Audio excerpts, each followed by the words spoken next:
record in this video call.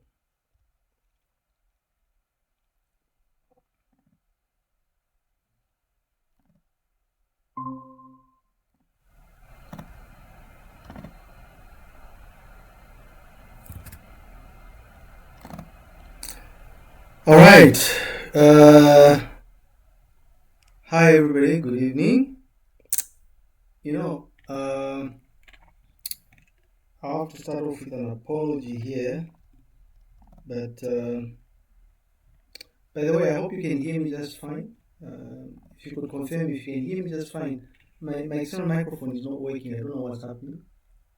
So I'm using my internal microphone, and this laptop has been giving me issues. Okay, thanks, Ms. Mboz.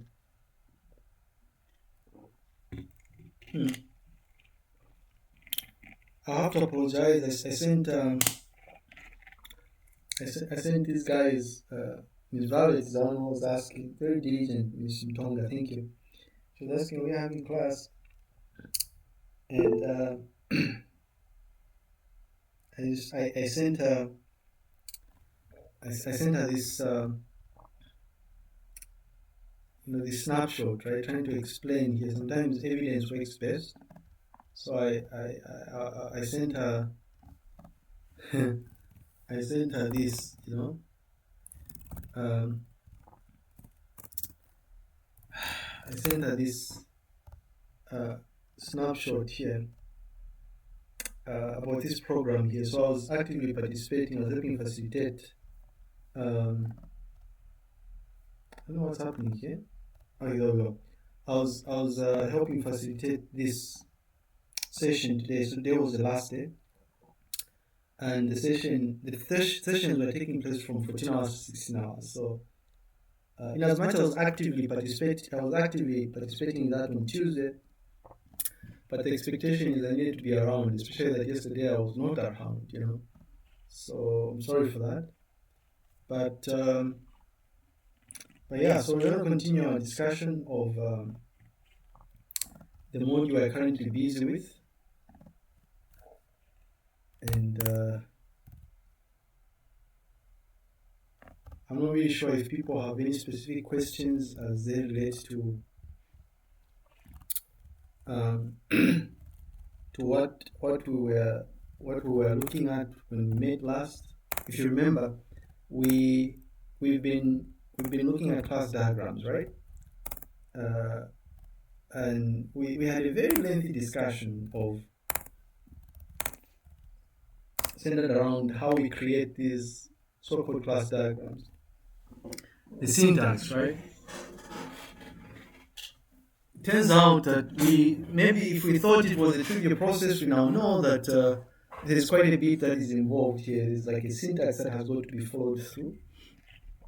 I'm going to ask the tutor to find time and walk you through the process of creating this particular artifact.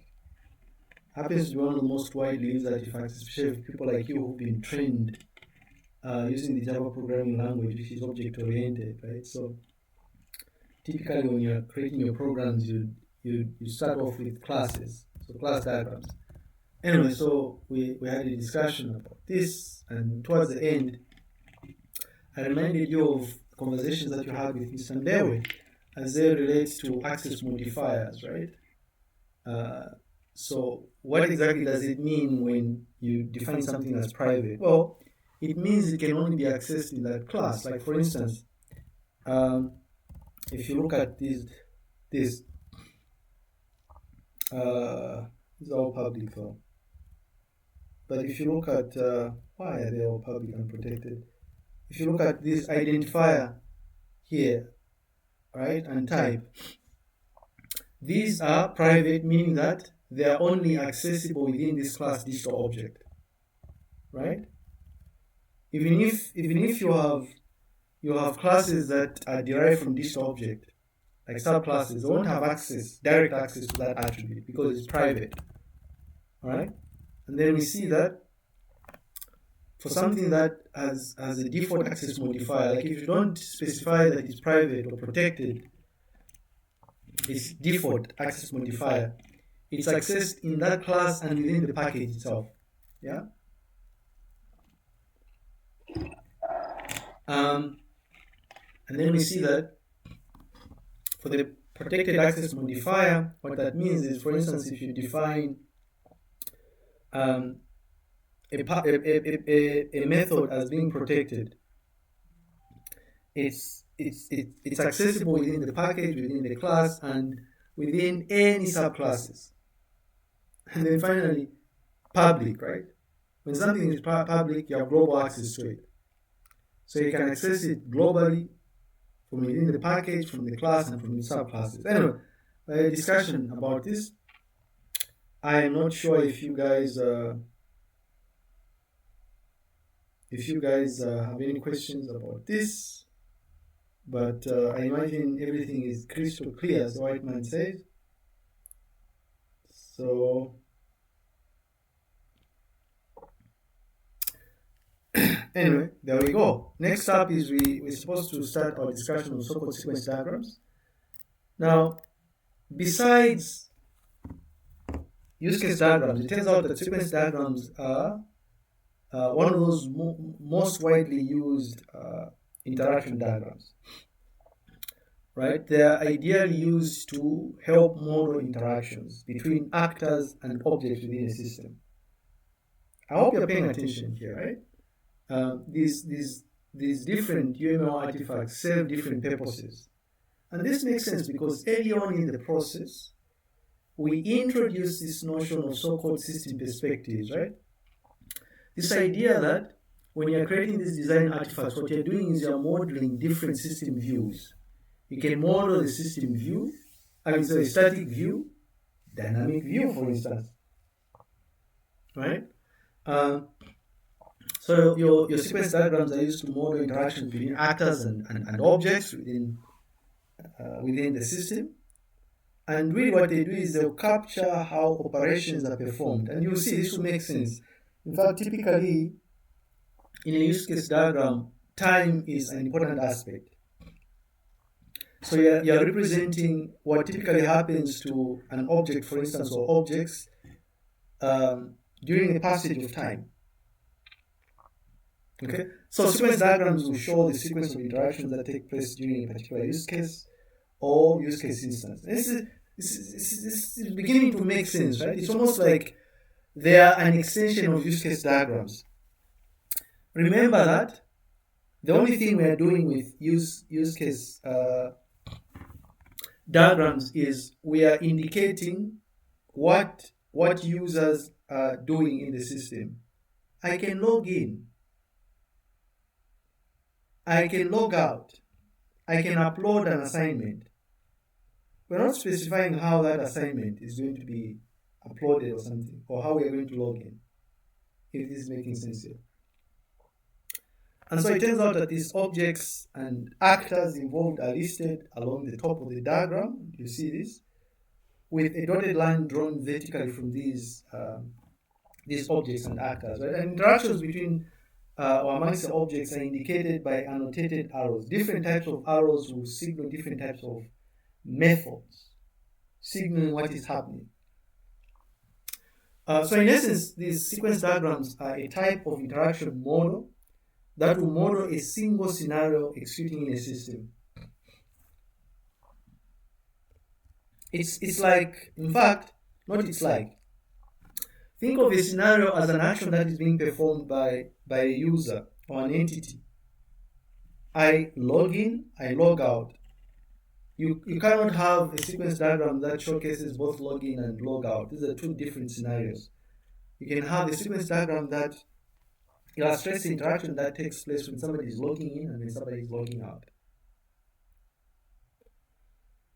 And really, it turns out that the sequence diagrams are typically used to model interactions for use cases in a use case diagram. So, in other words, the starting point for a sequence diagram is a use case diagram. And ultimately, what these sequence diagrams will do is they'll emphasize how objects communicate and the time-based order of these interactions. The focus, again, is on the sequence of the message passing that is taking place. By the way, unlike a a use case diagram which can be created in such a way that everything, remember this? Let me see if I can find it. Unlike a use case diagram where you can have a complete diagram like this, you can't have a sequence diagram that has all interactions that are taking place in the system. Right? You can, however, have a sequence diagram that showcases interaction of postgraduate student with the ingest ETD use case, for instance. Okay.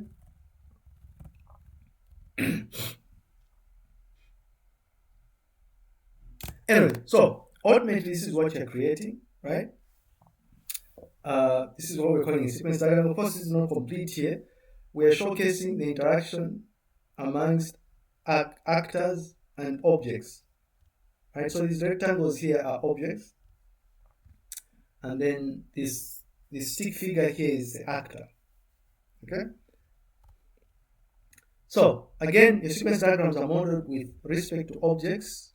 So the objects would be in the horizontal axis and time. So it's like you're creating this diagram on an XY plane, ideally, where your vertical axis, top to bottom, represents time, passage of time, and your horizontal axis represents the objects and actors that are interacting during the passage of time.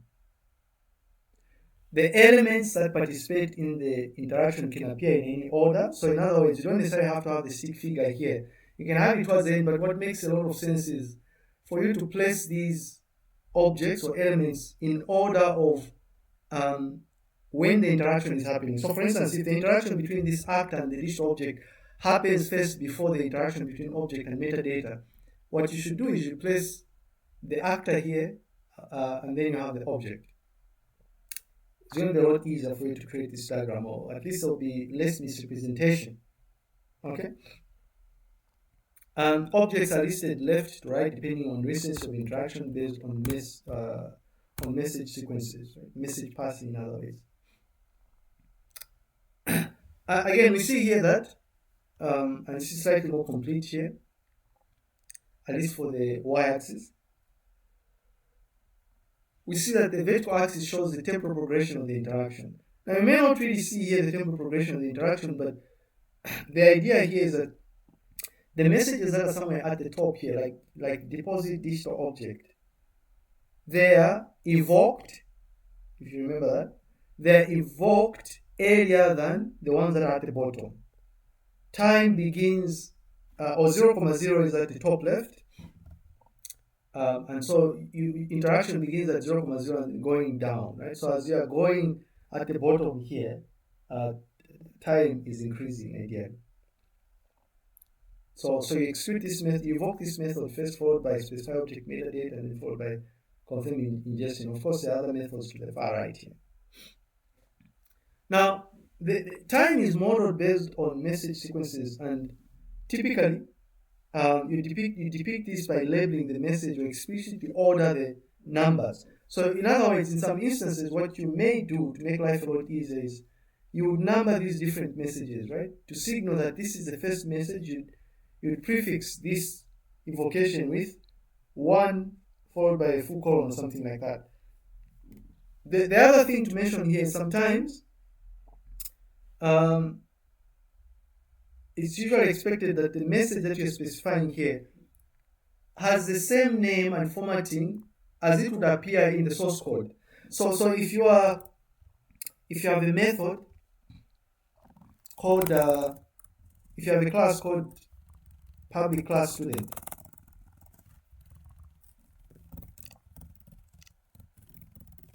and somewhere in this class you have a method called public string get student or something.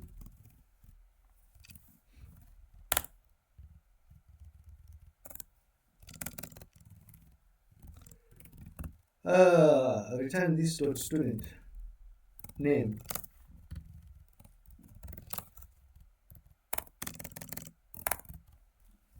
And then here you have private string student name. Maybe with a default value, is it? of Jane Doe. The idea here is that if you have this and then you have public string get student ID,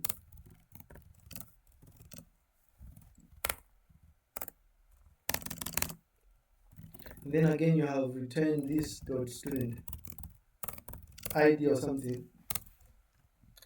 If somewhere in your code elsewhere you do an invocation like, or you say new student is equal to student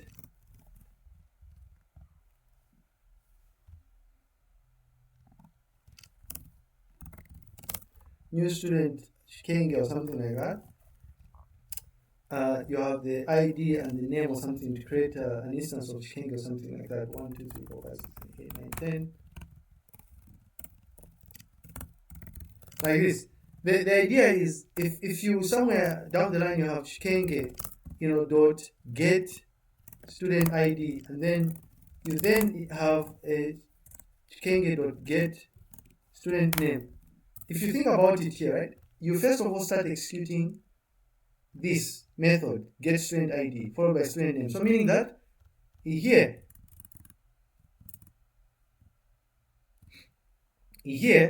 what you do is you'd say you'd have get student ID first and then get student name. And so when you're annotating the messages, the invocations, you'd have something like 1 full colon get student ID like this, and then somewhere you'd have 2 full colon get student name like this. No need to do the actual invocation by putting parentheses. This is enough. Just the name of the method itself. Okay? Hope this is making sense here. And ultimately you have something like this, right? So this kind of shows us a complete, I guess it's a comprehensive sequence diagram, right, for the view patient information. Now, if you are paying attention to the view patient information, this diagram represents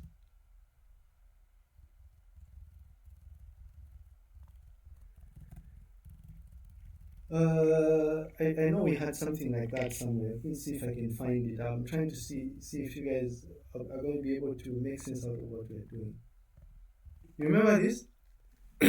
you have a medical receptionist, right? This medical receptionist, I don't know if you remember this. This medical receptionist can perform different tasks in this main care system. They can register a patient and register a patient, view patient info, transfer data, and contact the patient, right? For us to model this interaction, the view patient info, we can use an interaction diagram called a sequence diagram rather, right? View patient info. And so it's like we're converting what we have there as a link or an association between the medical receptionist and the use case we called view patient info. Yeah. And so we see here that what's happening with view patient info is that the medical receptionist is the one that initiates interaction. Yeah. They initially start off by interacting with an object called patient info object. The patient info object and the medical receptionist interact through the evocation of the view info. So it's almost like when this medical receptionist is performing this use case called view patient info, the very first thing they do is maybe they click on a button which triggers the message, the evocation of the message view info, because you want to view information. Behind the scenes, when the view info method is triggered, there's a cascade effect. There's an invocation of the method report. And this report method is invoked by the object patient info, right? And it turns out that it's implemented in mainCare DB. You understand? And then again, there's a cascade effect where the mainCare DB is interacting with this authorization object via the method authorize. I don't know if this is making sense here. So in other words, it's like when you're viewing information, implicitly what you're doing is you are generating some sort of report, right? view info is like generate a report. But you cannot just generate a report the way this implementation is done. You've got to authorize, you have got to be authorized. If you're authorized, there's again some sort of confirmation here where the authorization, the authorization object will have a return method. This is called authorization here to the main care DB. It's almost like this authorization is a response to this method here called authorize. And this makes sense because look, the position where we have view info here is slightly up than the report method, than the authorize. This is the passage of time here. Here. Passage of time is top down like this. You first of all start with this, followed by this is a 2, followed by this is a 3, followed by this is a 4, followed by this is a 5, you understand? Followed by this is a 6, and so forth and so on. But the key thing here is, what we're trying to say here is that this is what you'll be coming up with when you're trying to model an interaction of what happens when an actor performs a task represented as a use case. In other words, and quite interesting here, isn't it? I don't know. Again, looking at it from a different perspective, I know this can look a bit daunting here. There are certain things that we are here to discuss, right? I'll explain these notations just now. I'll go through this piece by piece so that we understand here. But again, back to our SIRD, a simple institutional repository deposit application. We see that we can provide a sequence diagram that outlines the interaction that takes place when the actor, right, is performing the task what? Object ingestion. And what we're saying is that this diagram here represents what? It represents this. You see this ingest ETD? This is what we're trying to model the interaction between postgraduate student and ingest ETD. Again, I'm going to go in front here, right, so that we understand. Again, pay particular attention to the flow, right, of methods. The method invocation, first of all, start by invoking deposit digital object.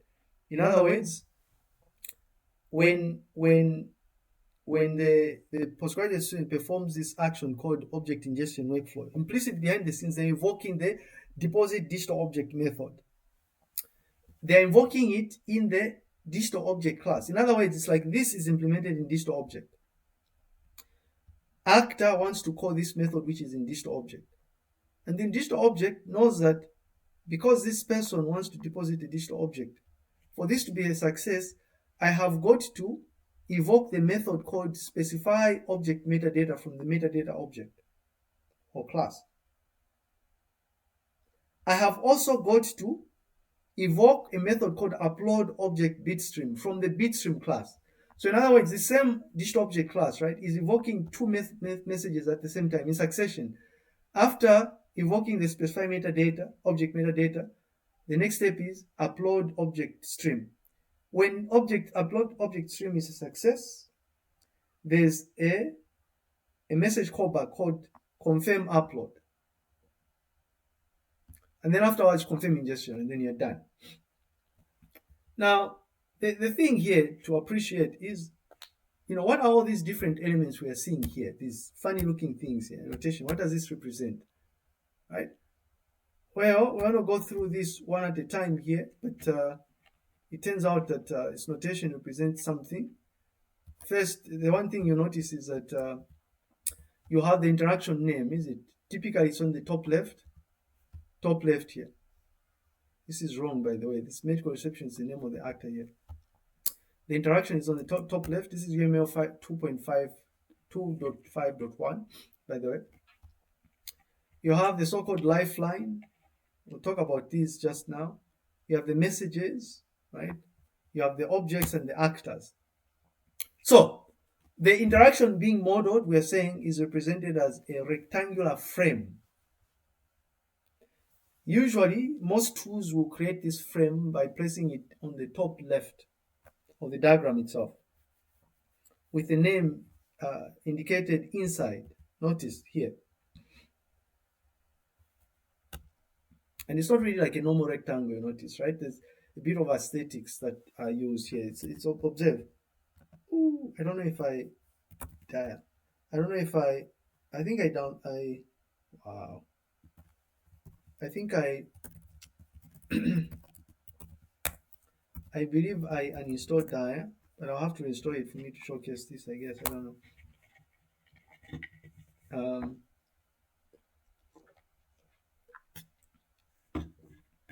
hopefully this will work. It failed last time, if you remember. Hmm.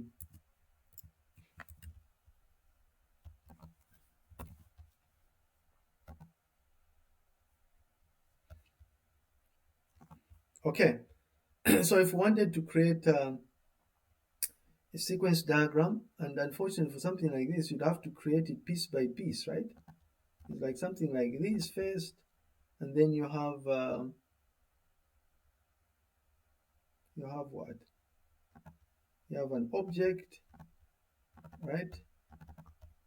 Yeah, this is horrible. I wanted to. This is really horrible. I'm just going to attempt to see if we can use draw.io.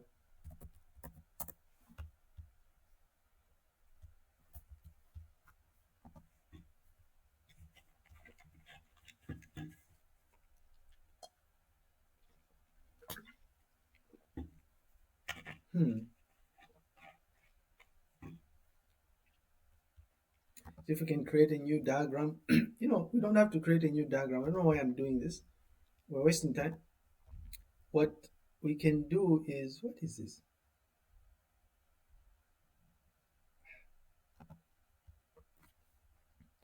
What we can do is I can look at the artifacts I created last year, I guess, or the year before.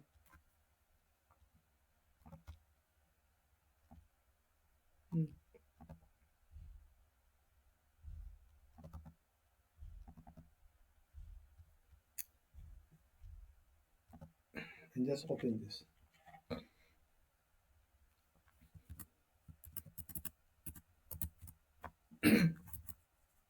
Takes a while. I'm not really sure why this thing takes a while, but something like this, right? So what we're saying is that as we're creating a diagram like this, hope you can see just fine. I think you can. There we go. Something. Ooh, what have I done here?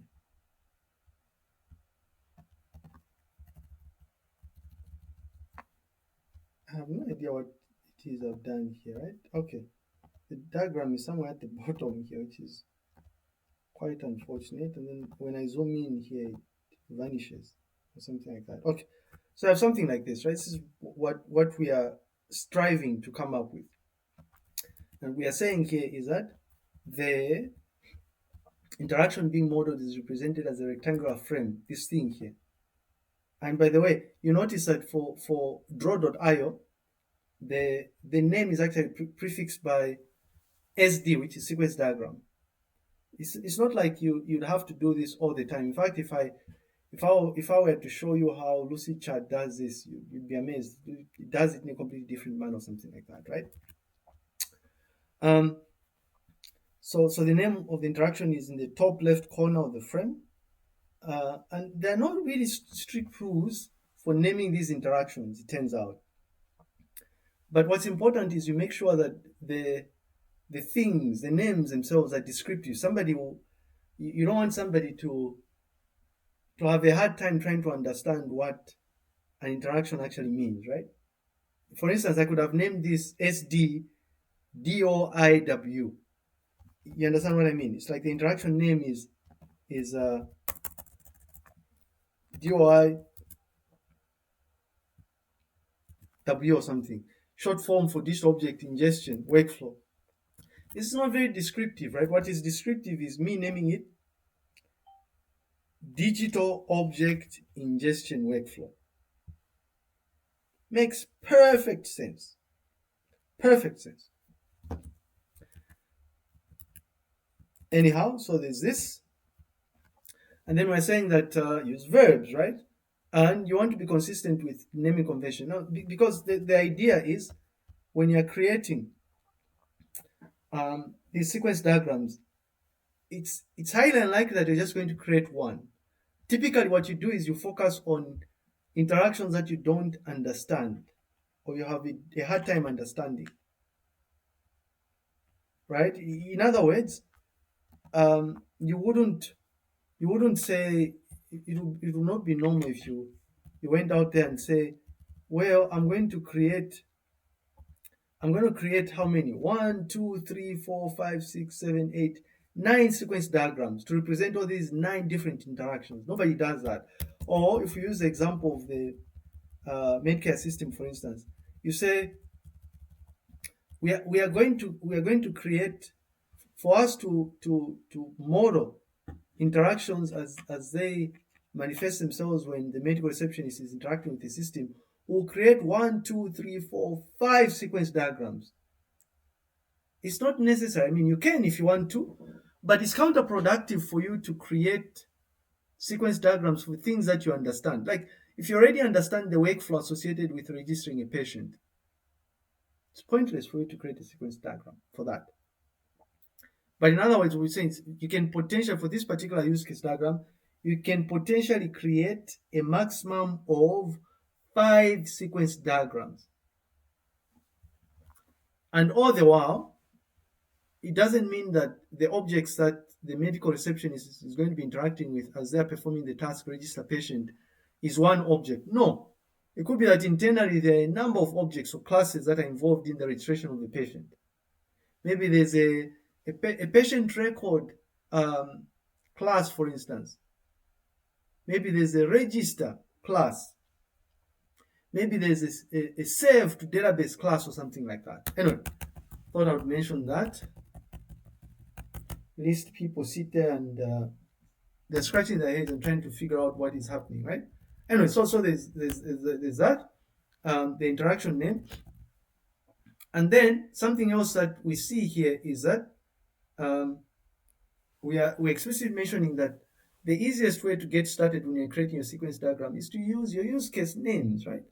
So in other words, just if you have a complete use case diagram, like you have the register patient use case and you want to draw a sequence diagram, get that register patient name and use it here, SD register patient. That's it. If you want, you can qualify it by saying workflow, register patient workflow or something, so that it's quite intuitive for people reading this design document. And then you have a range of participants, right? Remember the elements we said are at the top and they're laid out horizontally. So in this particular case, it's this stick figure, digital object rectangle, and the metadata rectangle here. By the way, I don't know if I mentioned this, but you notice that this notation here is different, is it? This object here is named as like this. I notice that I'm naming it as full colon digital object. Whereas in this example here, you have something like P full colon, and then you have patient info. Anonymous object of class P. Sorry, anonymous object P of type class patient info. If that makes sense, because the interactions are between objects, is it? You don't have a class directly invoking a message, right? If I create a class called class, I can't say I have a class called I've created a class here called student, yeah. I know that in if I use you as an example, for instance, I have a number of students here logged on, right? You know, there's Arthur, there's Astrida, there's Blessings, you know, David, Enia, Elizabeth, and stuff, right? It's a full house. There's Nala, Gertrude. So there's a number of students. I cannot come here and say I want to invoke the method get student and then I'll type student dot get student ID. No, I invoke these methods on an instance of the class. This is an instance of the class. Because if you're saying you're modeling interactions that take place and those interactions involve evocation of messages or message passing, what that means is that the objects are the ones that are interacting, not the blueprint, the class itself. Okay, so two different syntax. These are all valid, by the way. Typically, this is perhaps a lot more elegant. I guess, I don't know. Maybe not. So you have these participants, and we see that a participant can be an object, an entity, or an actor. Actors represent roles linked to the instance. So these are the entities that initiate contact in the use case diagram, right? Those stick figures are actors. So these will be users or specialized hardware and equipment and stuff. And actors are not involved in any internal processing. However, they will send and receive messages. User will send this message and receive this message, confirming gesture. So that's your actor, your stick figure. And we see that the objects are represented as rectangles, right? These are instances of classes. Class name or new class name, type, name of object is equal to new, keyword new, followed by class name, and you specify the constructor you are using to create that instance, right, of the class, the object itself. But anyways, so your objects will depict how the elements communicate and collaborate. In essence, what they're doing is they're performing actions, here is it, associated with specific behavior of the system. Behavior, if you are paying attention, behavior is specified by methods. A class, like digital object, we had it here.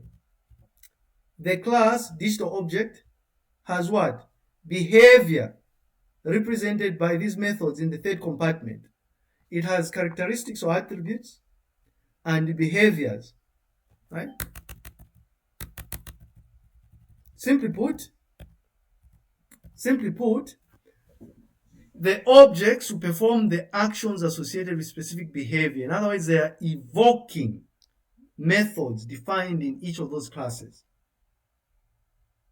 And really, the behavior of the object is going to be determined by the messages that are being passed, right? Or the messages that are being evoked. Again, you are representing the objects using rectangles with names inscribed inside. We don't want people getting confused here when thinking about the notation for a class diagram and an object in a sequence diagram, right?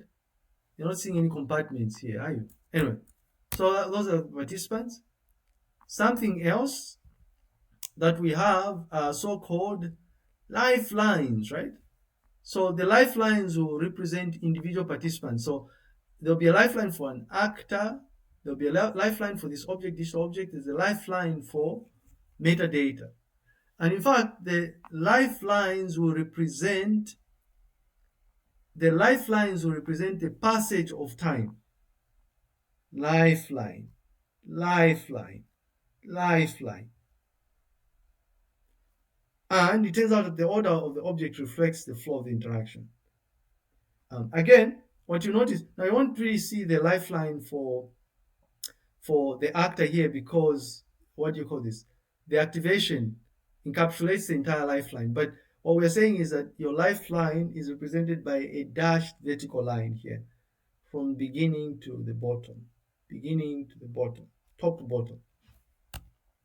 And then you have the activation, right? So the lifeline is represented by a dashed vertical line, whereas the activation is represented by a thick box that is placed over an object's lifeline. Now here's the thing. The activation indicates the period within which this element, the actor or the object, is performing an operation, because when you are when two objects are interacting with each other, it's not like they're going to be interacting in perpetuity, is it? Like, let's say this object wants to evoke the method specified object metadata. Maybe this will only take place and up until this digital object receives confirmation method from metadata, after which that's it, no more interaction. If that's the case, then the activation, the solid line, is just going to encapsulate the portion of the lifeline where evocation of that method is applicable. You understand? In other words, this activation we're talking about is solely there to evoke functions or operations. That's it. If that is making sense. Maybe if I don't know what's happening here, but oh wow.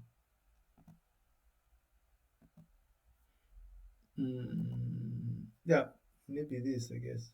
Did I have this? I thought I had it open. Yeah, this is a horrible example. Actually, I don't even have. I don't know what I was thinking here. I don't even have. What is this now? What was this? What was happening here? I don't even have activations here, right? But the idea here is I would need to have. If I go to the UML 2.5 stencil, I should be able to find the activations, is it? And normally when you hover over these things, they'll, one of the things I don't like about draw.io is it's difficult to categorize these things. I already have the lifeline I'm looking for. What I've come to learn is you can actually search as well activation. So I have this activation bar. See this? So I'll bring this activation bar and say the activation for digital object starts from here, and then it goes all the where is this? It goes all the way up to this last method here. So it's going to encapsulate this until here. I do apologize. The example was what is this now? The example I was giving, I don't want to do this. I don't want to mess this up. Huh? This is from 2023.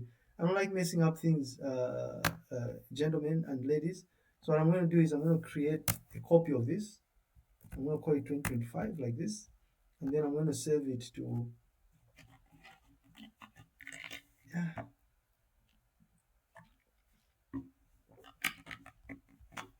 I don't even know where this is located now. I'll have to move it to a folder, I guess. No, pick folder. It's horrible the way some of these tools are created, right? I just hate them, but even if you hate them, at least the least you can do is be grateful that people created these tools. I'm gonna navigate to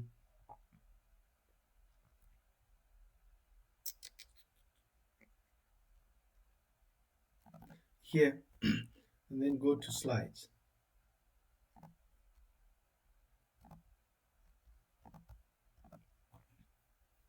All right, so I've moved it there. Now, what I was saying is that this is not syntactically correct. Ideally, what your activation line does is it indicates the period when this thing is active, the object. Jeez. So in this particular case, what we're saying is that this object becomes active when there's evocation of this method called deposit etd. And it stays active, it starts here, right where it's deposit etd. It stays active all the way up to the end of this method, is it? Called no bitstream here. Up to here. And then again, this actor here is active beginning here all the way until this confirmation method at the bottom here.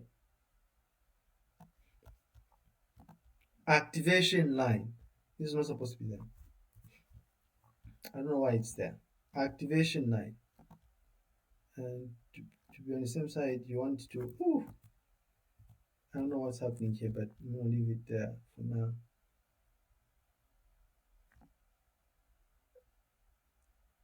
Consistency is key, is it, ladies and gentlemen? Right. So you have something like that, and then also there's supposed to be an activation line. Sometimes you have got to.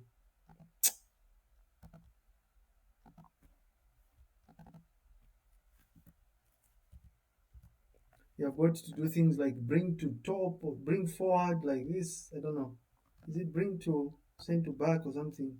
So that I was trying to make sure that the solid line is behind, but that's fine. And then you do the same thing for metadata, right? You notice here metadata is only active where? It's only active here, actually. Where is it? So metadata is only active from here all the way up to where there's this callback called confirm upload, up to here. That's it. If this is making sense. And then this is only active beginning here.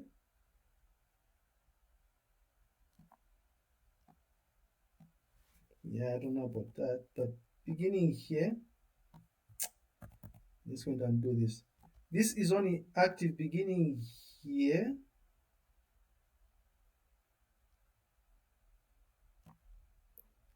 Yeah, probably need to move it properly here. This is only active beginning here all the way up to here, like this. So in other words, I was just showcasing the activation lines, ladies and gentlemen. That's it. They are represented as a thick box which is laid over the object's lifeline. The lifeline represented by dashed vertical lines. And the top and bottom of the thick box are linked to start and end of a specific function. And typically use this to evoke functions, operations, the methods, in other words. Right? So again, you notice these things are encapsulated in red, right? Activation, and then the methods, right? The messages rather represent message invocations or message calls here, and you typically represent these by a directed arrow, right? These are horizontal arrows. Now notice the arrows are different. Some of them are dashed, right? Some of them are solid. Typically what you do is, in addition to the directed arrow, which originates from the entity that wants to evoke the method and terminates on the entity which implements the method. In addition to that directed arrow, you have an annotation, right? You indicate the message name. In some instances with the arguments. So for instance, if you have this method here called get student ID is wrong. If I wanted to evoke set student name. Setting a student name means you take in a parameter called student name, right? I'll call this var student name or something. No, student name, like this. Now, what we are saying is that ideally, these methods are supposed to be specified in such a way that you include the arguments where applicable. Some methods are not going to take in any parameters, right? You define them in such a way that they won't take in a parameter. But what we're saying is, for instance, if you have a class that has a method called add numbers, public int add numbers, and it takes in first number, comma, second number, like this, of type int, I guess, I don't know. What you're saying is that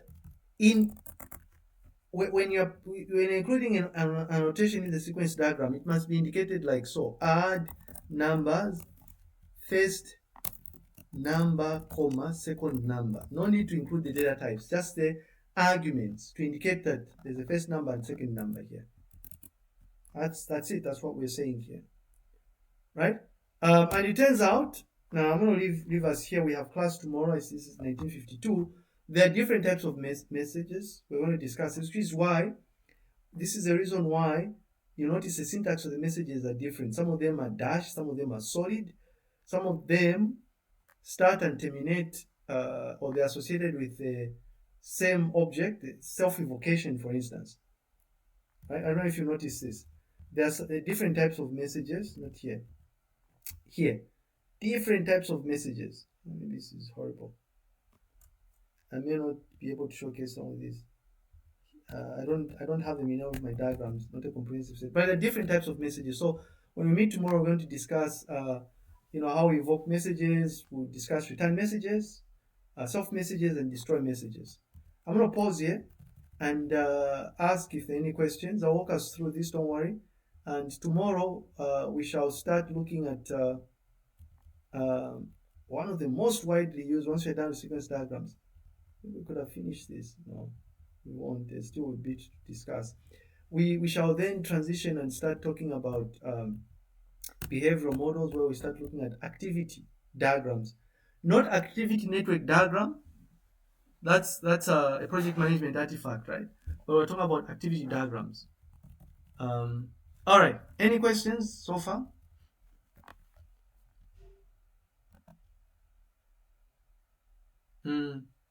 Okay. No questions. Thank you very much. See you when you see me. Good night. We're done. But what's happening? Violet is just joining the class. What is wrong with Violet? Okay, bye.